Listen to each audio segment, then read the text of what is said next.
Dan, thank you so much for being here today on the podcast. Really appreciative of your time being here. And I've got to say, your works, your books have had a huge impact and influence in my own life. And I talked to a few people this week, actually even someone on a plane saying, because I was reading, I had Drive on the plane, and they said, "Oh, I love that book. Dan Pink's amazing." I said, I'm actually interviewing him this week. They're like, "No way, that's incredible. Tell Dan that he's had a huge impact in my business."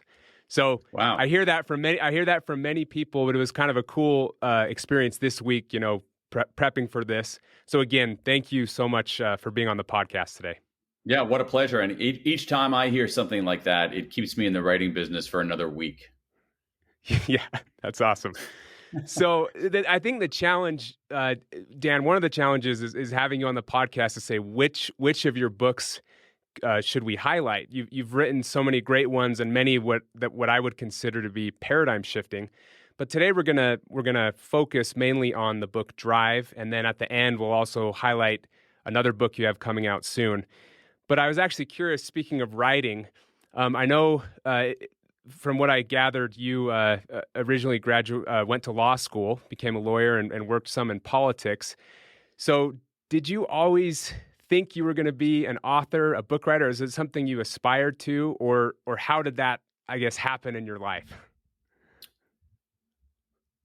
I actually wasn't anything that I aspired to or that I thought was going to happen. It was weirder than that. As you mentioned, I went to law school. I actually never practiced law, but I did end up working in politics against my better judgment because at that time when I was much younger, that's what I was keenly interested in. But the weird thing is that I was always quote unquote writing on the side. From the time that I was in high school, I was writing on the side. So I would write magazine columns and newspaper op-eds when I was in high school. And then when I was in college, I was a hardcore social science major. I majored in linguistics, which is a very mathematical social science. And yet I also ended up bizarrely like winning a short story prize. When I was in law school, I probably spent more time writing newspaper op-eds than I did law school papers. When I was even working in politics, I was writing on the side, and in many cases, because of ethics laws, not even getting paid for it. And so it took me a while to realize that what I was doing on the side was what I should be doing, in the center. And so, it took me really into my early 30s to discover that I was a writer, for better or worse. That's interesting. I'm always fascinated by a lot of the authors I have on the podcast and how it all started for them. And it seems like there's some similar narratives that happen where it's a realization one day. It's like, you know what, this may be something I need to do or I have a talent for. So yeah, for me, it's a very, very interesting question. So for me, I think that the lesson one can extract from that is that you should watch what you do. Okay. Like pay attention to what you do. And so for me, this is one reason why I don't like the question, what's your passion? Because if you were to ask me at any stage in my life, is writing your passion? I would say no, because it's so difficult. But it's what I do. I almost can't help myself.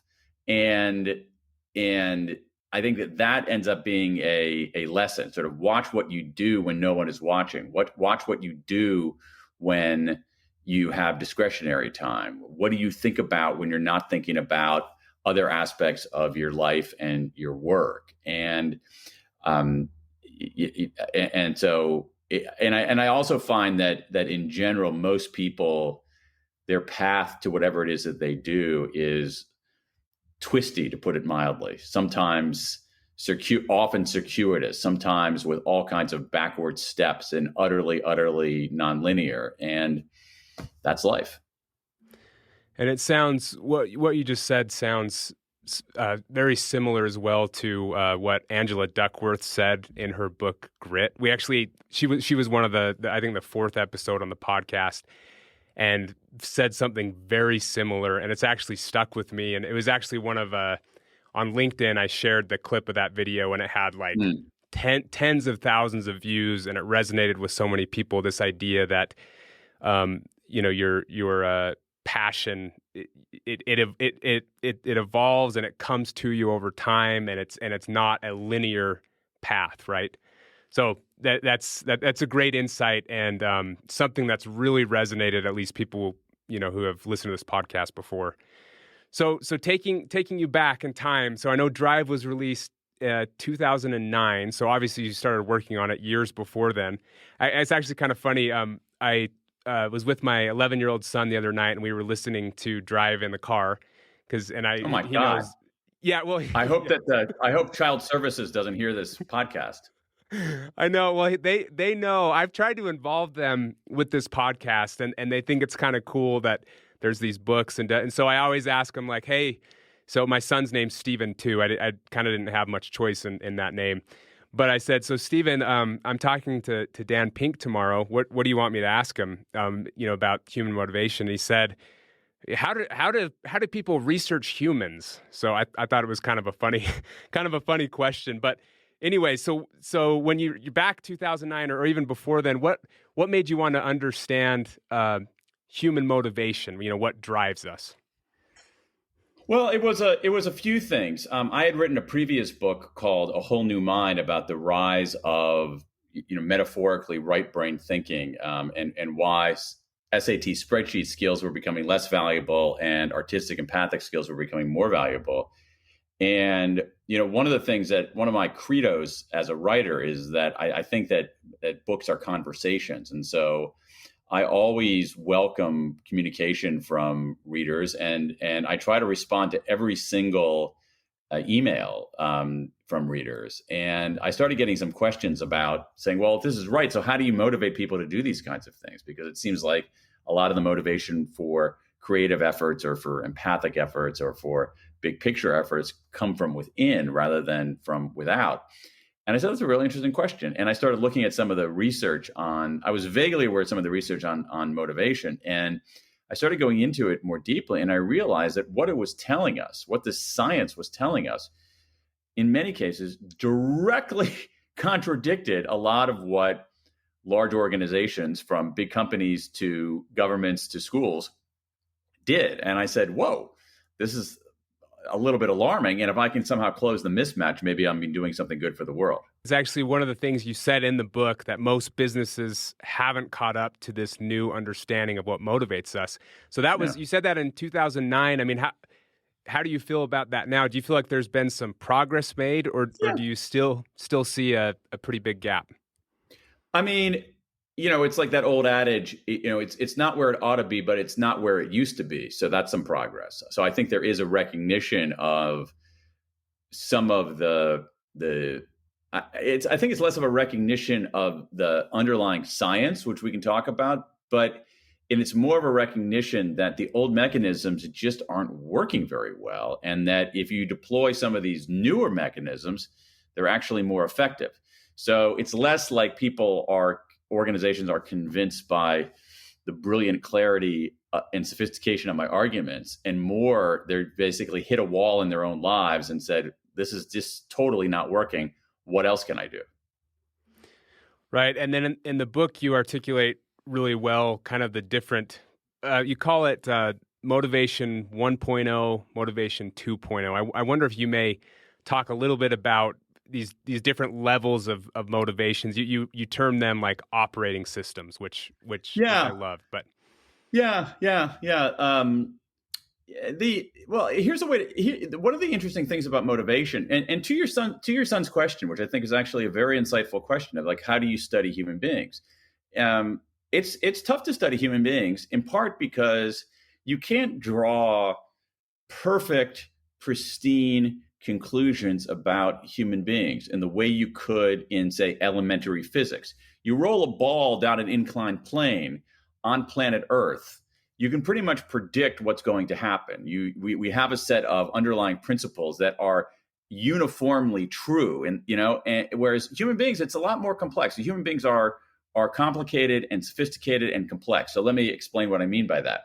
So I use that nomenclature in part because human beings are a mix of drives. Okay, so we have a biological drive. We eat when we're hungry. We drink when we're thirsty, right? We have sex to satisfy those carnal urges. So biological drives are part of what it is to be a human being. But no one would ever say they're all that it is to be a human being. We and again, this is no one of any faith or any lack of faith would ever say that. We would say, well, wait a second, we're more complex than that. So there's another layer, which is a second drive, which is that human beings do respond to rewards and punishments in their environment. That in many cases, if you reward behavior, you will get more of it, and you punish behavior, you will get less of it. So that second drive is the basis of an operating system that has been widely used in companies and schools and other kinds of organizations. However, all of us would agree that human beings also have another drive. We do things because we like doing them. We do things because they help us grow. We do things because it's the right thing to do. We do things because they make a contribution to the world. And that's also part of what it is to be a human being. But in many cases, the way we run organizations has stopped at that second drive and not taken a three-dimensional view of who human beings are.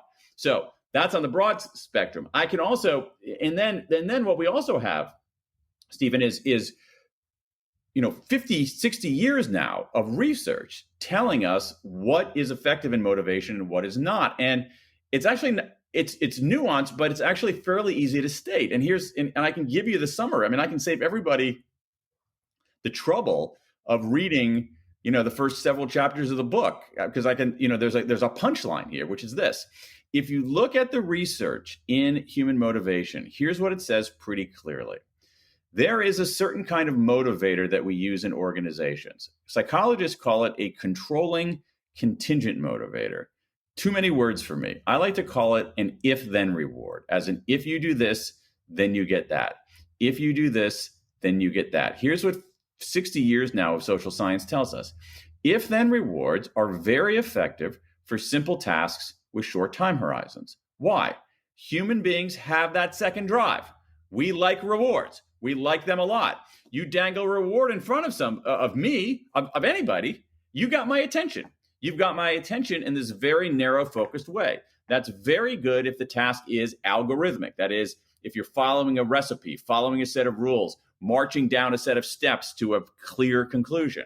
If-then rewards are pretty effective for simple tasks with short time horizons. But the same body of research tells us that if-then rewards are less effective for complex tasks with long time horizons. And the reason is the same. Human beings love rewards. We have that second drive.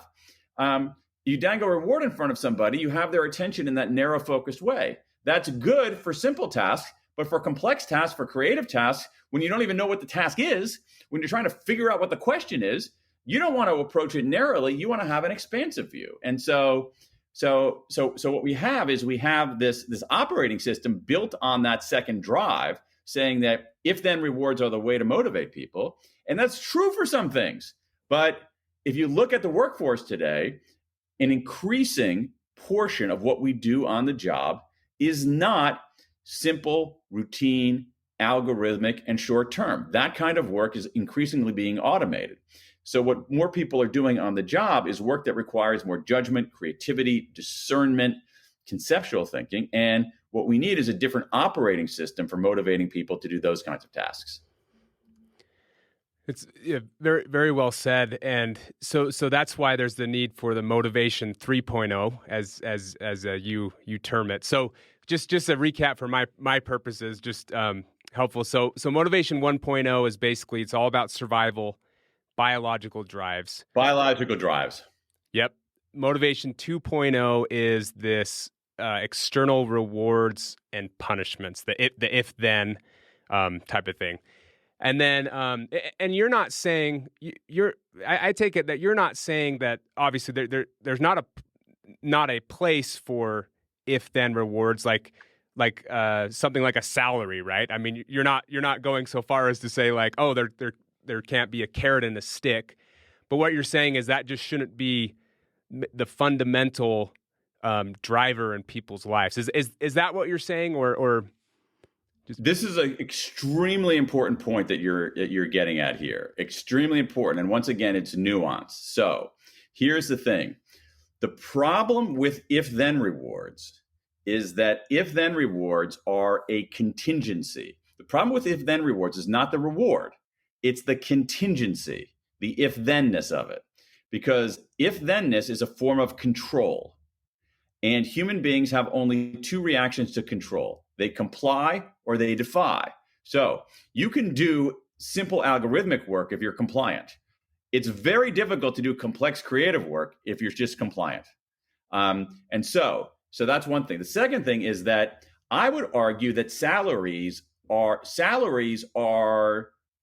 well, let's even put a finer point on it. Let's just talk directly about money rather than salaries per se. The research does not say money is not a motivator. Human beings don't care about money. That they do. Human beings care about money. Money is a motivator. I want to make that very, very clear, because what I've seen in some cases is some organizations say, oh, wait a second. It's all about these intrinsic motivators. It's all about this, these innate capacity and the desire to grow and flourish and be autonomous and have a purpose. Great, I can scrimp on people's salaries and recompensate them in units of bliss. Bad idea. Money matters. Money matters. But it matters in a way that is slightly more nuanced. Here's what the research tells us very clearly. Even from one of the very first organizational motivation researchers, Hendrik Hertzberg, like 70 years ago, money is a threshold motivator. It's a threshold motivator. So if you want to come up with a motivational regime that provides enduring motivation for complex creative tasks, you start out by this: pay people enough, pay people well. If you don't pay people well, you're not going to get through that threshold. Human beings are exquisitely attuned to the norm of fairness. If you treat people unfairly, they're not going to be motivated. So if I am not getting a sufficient salary, if I'm getting less than other people doing my job, if I'm getting less than I deserve, I'm not going to be motivated. I'm not going to get through that threshold. So there's a paradox here. In many ways, the best use of money as a motivator is to pay people enough to take the issue of money off the table. Because what you want on more complex if you want for simple tasks, raising the salience of money is actually smart. If I'm here at my desk and you want me to stuff a lot of envelopes, you should pay me per envelope and give me a bonus for every 50 envelopes I stuff. I will stuff more envelopes. All right. You want to raise the salience of money. But if you want me to come up with a great new business idea, if you want for me to devise a new advertising campaign, if you want me to write a cool new piece of software the world didn't even know it was missing, you actually don't want me thinking about the money. You want me thinking about the work. And one way to help people think about the work is to pay people enough to take the issue of money off the table. And so there's nuance. So I'm a big fan of hiring great people and paying them extremely well. Hire great people, pay them extremely well. You can use other kinds of variable comp, which I think needs to be very, very simple and tied to metrics that matter. But in general, hire great people, pay very high base salaries, and then focus on the elements that we know lead to enduring long-term motivation for complex tasks. I think that's important with what you said. I know sometimes when people will read a book, and I'm not saying this is the case with Drive, but they'll read a book and it'll be like, oh, well, that's a really nice idea, but it's not in the, this is not the real world that I'm dealing with. But that's not what you're saying in this. No. You're not saying that there's not a place for obviously for salaries, for being paid for money. Money yeah. is let me be as clear as I can. Money matters. Money is a motivator. If you think that you can get away with paying, like scrimping on people's pay, and using and tapping only their intrinsic motivation, that's a very, very, very, very difficult. That's a very, very difficult task. But at the same time, you also have to live. I like your phrase about living in the real world, because the real world has evidence about what works and what doesn't. And there are a lot of organizations that are not living in the real world. They're living in a world that their leaders imagine is true and perhaps desperately want to be true, but is actually not the real world, is a fantasy landscape. And what I would rather have is people living in the real world where we have evidence of what leads to enduring motivation, even though that evidence is nuanced. And and it's interesting to kind of contemplate. And it makes a lot of sense and I like that you're saying it is nuanced. It's like a kind of like a spectrum on these different motivation scales, motivation 1.0, 2.0, 3.0. So this motivation 3.0 that you present, it's as I understand it, it's concerning itself less with these external rewards and more with kind of the inherent satisfaction that comes with the task. Is that? I guess you would articulate it better than that, but that. So I guess what is motivation 3.0? What is that next level that so many businesses are missing? So exactly. So here's what we know. All right. So you can. So first of all, you got to pay people enough. Right. That's a threshold. Once you're through the threshold, it turns out there's a very interesting body of research telling us that there are, in general, 3 core motivators for long-term performance on these more complicated tasks, which are the tasks that most of us are doing. They are autonomy, mastery, and purpose. Autonomy is a sense of self-direction. Do you have some sovereignty over what you do, how you do it, when you do it, where you do it, how you do it, who you do it with, right? There's a whole line of research called self-determination theory that I write a lot about in this book. And self-determination theory starts with what I think is and most of us think is the accurate premise about the human condition, which is that we are inherently self-directed, that we don't want to be controlled. We actually want some sovereignty over our life. And I think what the research has shown us is that in the workplace, when people have when people have control over the core aspects of their work, rather than when they're being controlled, they do better. They just simply do better work. So that's autonomy. Mastery is our desire to get better at stuff, to learn and to grow. There's some very compelling research showing that, I think it's human nature again, that human beings have an innate desire to want to learn and grow. I think that anybody with children realizes that when, any young kid, first of all, any kid you see is going to be autonomous and self-directed. Any young kid you see is going to want to learn and grow. That's who we are as human beings. There's also some other very powerful research from Teresa Mabule at Harvard Business School showing that the single biggest day-to-day motivator on the job is making progress in meaningful work. And so mastery is, are you learning, growing, making progress, getting better at something that matters? And finally is purpose. And purpose is, to oversimplify just a bit, purpose is knowing why you're doing something, not simply how to do it. Is your work making a difference in the world, or is it simply, making a contribution somewhere? Are you a cook in a restaurant and your food is being enjoyed? Are you a customer service rep and you've actually solved somebody's problem? Are you working inside of an organization and today you helped a teammate get a project out the door? So human beings are motivated by a sense of purpose. And so again, pay people well, and then come up with environments where people can have a sense of autonomy, a sense of mastery, and a sense of purpose. I love when you get to the purpose side, I think of an example that I think a lot of people have heard before of the 3 people working on a church building, and the first person says, I'm laying bricks, and then the second person says, well, I'm building a church, and then the third person is I'm helping build the kingdom of God, type of thing, in that example. So from a purpose. So okay, so there is one from each. From autonomy, one thing I wanted to just point out that I thought was really insightful and helpful. So one of the things you say in the book is that encouraging autonomy doesn't mean discouraging accountability. Absolutely right. Which I thought was really great to highlight, because again, just from the practical side of things, I think the initial reaction of, and I think it's getting better, but so many business leaders and management, it's like, oh, give my people autonomy. Like, well, what does that mean? It's like, no, you're not. It's not like you're just throwing everything out the window. You still demand accountability, right? I mean, that's part of it. let me see you and raise you on that point. I would argue that for the very best people and the most important tasks, that autonomy is the pathway to accountability. That the best way for people to do great work and be accountable is to give them some freedom to do their jobs the way that they want to do them. We see this in the language of organizations.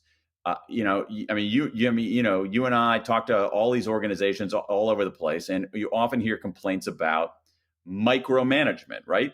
Micromanagement is control. What I'm talking about is a term that has not taken off, but basically macro management.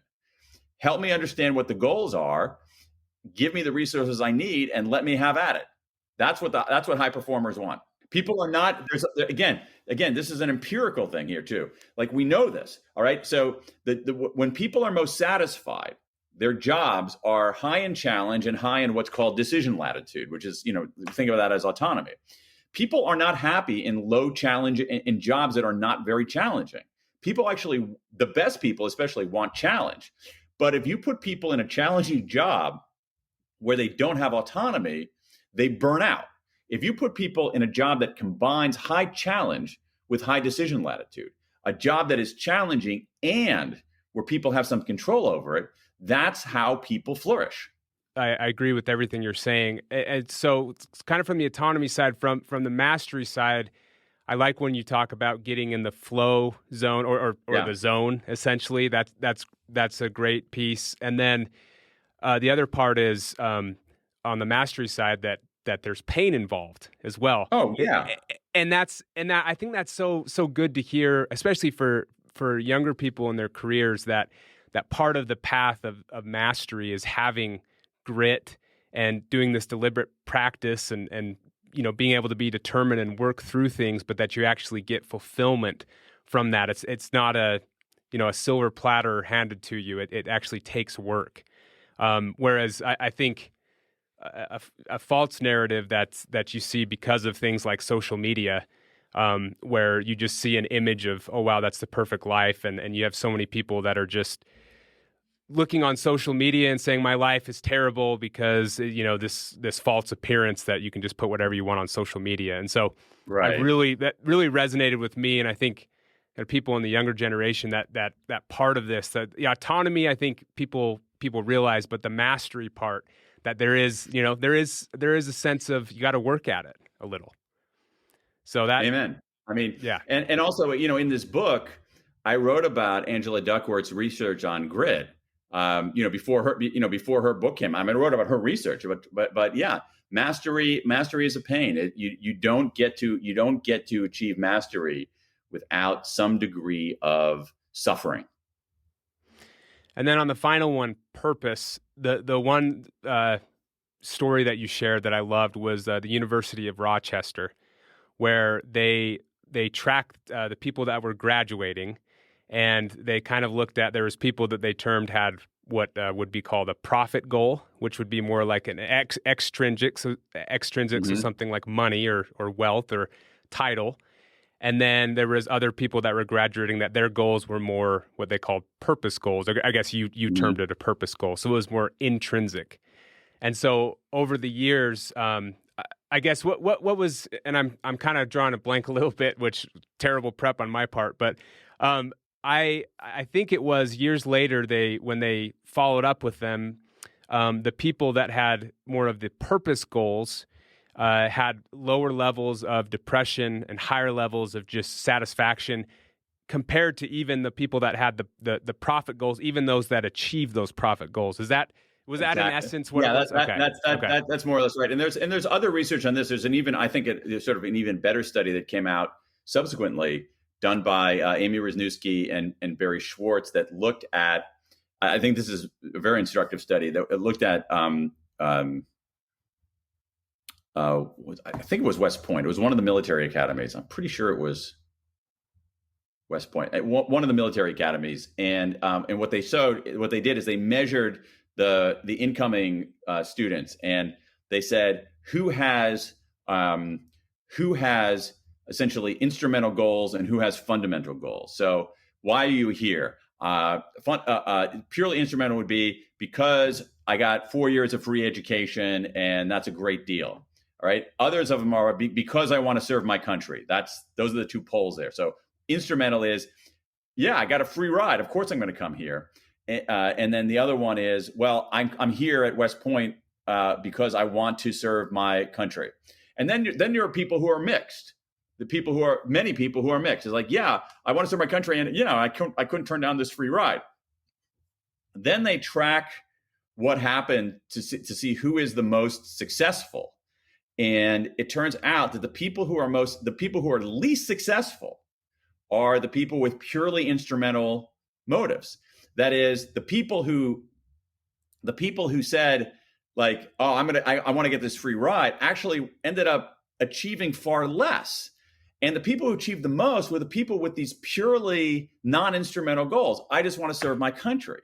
And even more than the people, like most of us, who have the combined thing. So there's a kind of a paradox in that, in some ways, the best way to achieve success is not to pursue success, but to pursue purpose, to pursue excellence, just to be great, and not focus too much on the external markers of that, but to focus on the thing itself. And in a weird way, the best way to get those external rewards, those external markers, is not to seek them.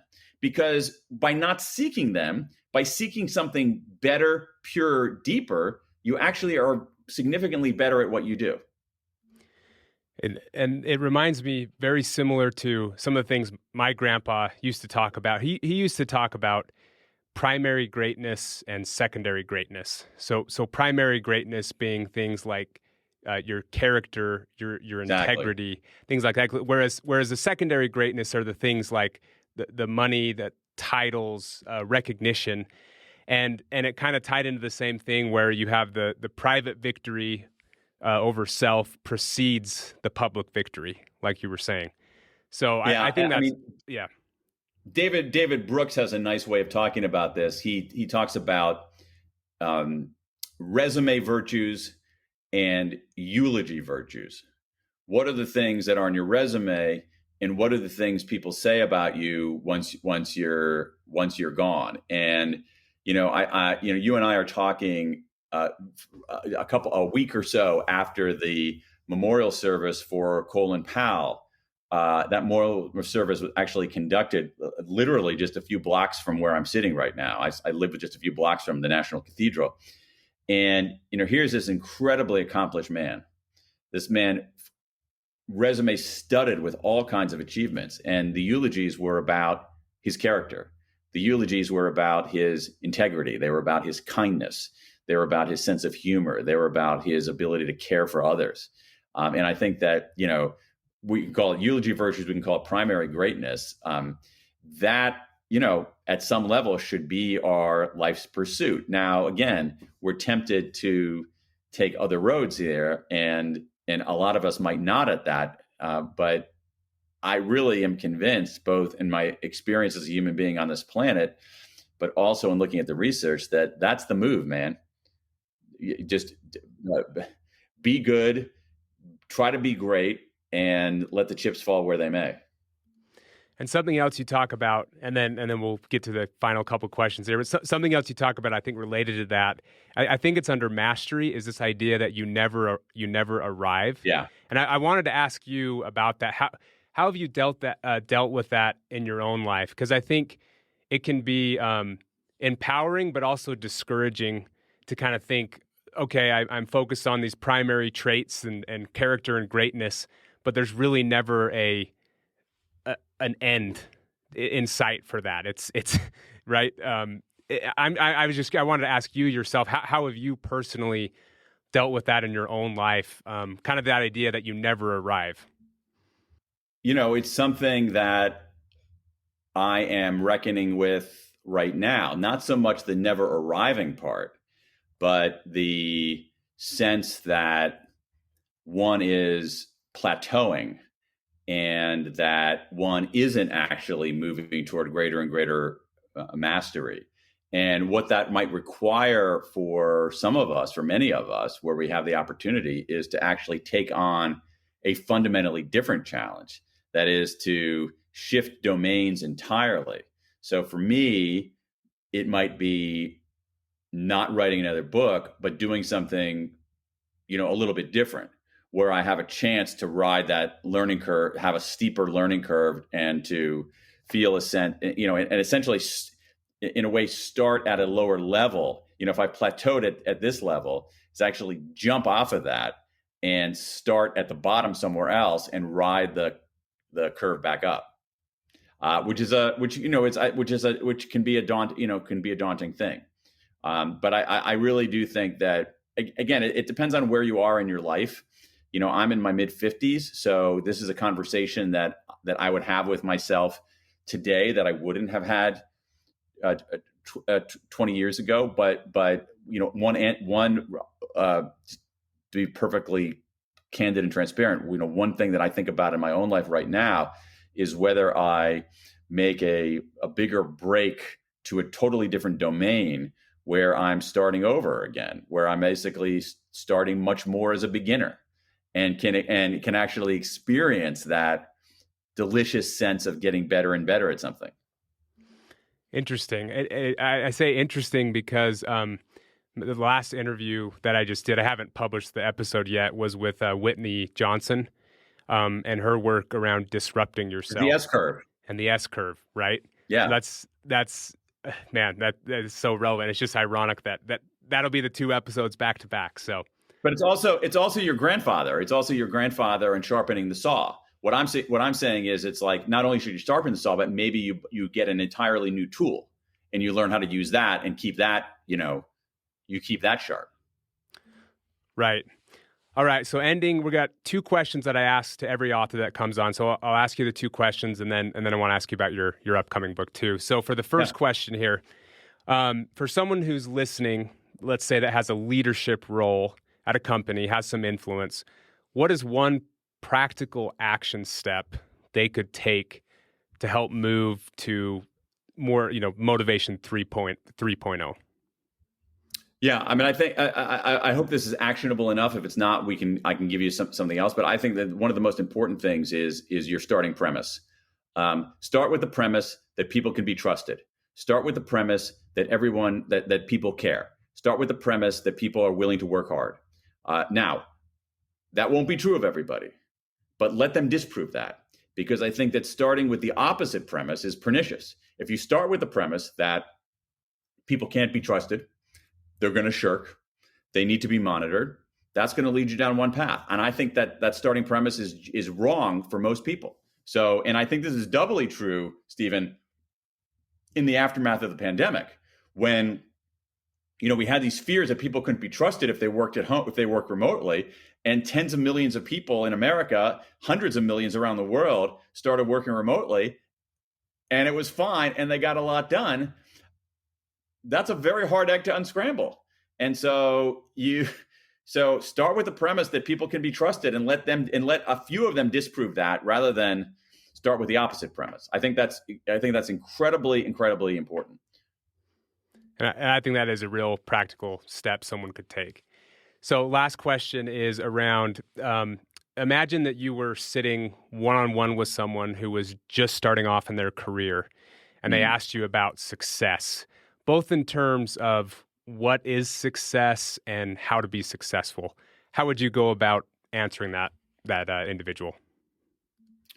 What is success? I would say, don't ask that question. Don't ask the question. Don't ask the question. What is success? I would say, work extremely hard. Again, there's as simple-minded as that sounds, there are massive returns to doggedness, and I think that we often overlook that. The second thing that I would say is, find something you care about and get really good at it, because the act of getting good at something you care about is inherently satisfying. And if you do that, you're going to be fine. 3, the word that I use with my own kids is contribute. Make a contribution. I don't care what it is. And when I say make a contribution, I don't mean necessarily solve the climate crisis. Oh, that's cool if you want to do that. I mean, if you're a poet, write a great poem that moves people. If you are a restaurateur, make a great hamburger that people love and that brings a smile to their face. If you are a physician, get someone to change their behavior so that they are leading a healthier. I don't care what it is, but make a contribution. I love it. And then finally, before we wrap up, I was wondering if you may share a little preview to your upcoming book called The Power of Regret. And I'll say, when I hear that title, what goes in my mind, and I don't really know much about the premise of the book yet, but what goes in my mind is I instantly think of like my big regrets in life. And so I'm actually curious how the power of regret. It's a fascinating title. So, if you'd be willing to share maybe just a preview of that coming out, would be awesome. Sure. So what I did on that book is I looked at. There's a lot of research on regret that I harvested. I also did two big research projects of my own, including something called the World Regret Survey, where I collected regrets from 16,000 people in 105 countries. And so among the core ideas in the book are this philosophy of no regrets, so popular here in the United States of America, is total bunk. Everybody has regrets. They make us human. If we handle them right, they can make us better too. That there's a lot of evidence showing that if we reckon with our regrets, all right? So let's take I don't want to sort of divulge have you talk about all of your regrets. I'm happy to, but let's say that you have your regrets, all right? So there are different ways that you can approach that. You can say, no regrets, and ignore them. That leads to delusion. You could say, oh, I've got these regrets. Oh, that's all I can think of, and you wallow in them. That leads to despair. But if you confront them, and if you say, these regrets are telling me something, what is the lesson that I can extract from this, and how do I apply it going forward? That ends up being one of the most powerful tools we have. If we properly reckon with our regrets, it's one of the most powerful forward-looking tools we have. Regrets properly reckoned with can help us make better decisions, perform better on almost every kind of task, and deepen our sense of meaning. What's more, there is a systematic way to deal with your regrets in the science. There's sort of a three-step process where you can actually confront your regrets, disclose them, give yourself greater compassion about them, take a step back from them. And if that weren't exciting enough, Stephen, there's also research in here some research that I've done showing that around the world, people have the same 4 regrets. It's incredible to me. Over and over again, the same 4 regrets keep coming up. And those 4 core regrets end up operating as, in some ways, a photographic negative of the good life. That is, if we understand what people regret the most, we actually understand what they value the most. And so, in a weird way, this thing that we often try to avoid, regret, a negative emotion, is in many ways one of the most powerful forces we have to point the way to a good life. That sounds fascinating and exciting. And Dan, you have a real gift with being able to take topics like this, like human motivation and regret, and I know it'll be not just a great seller, but have a huge impact. Just because I hope so. That's all your work is like that. So that's exciting. When is the release of the book? That book comes out on February 1st, 2022. But if you're listening to this program before that, it will be available for pre-order from any reputable bookseller. Awesome.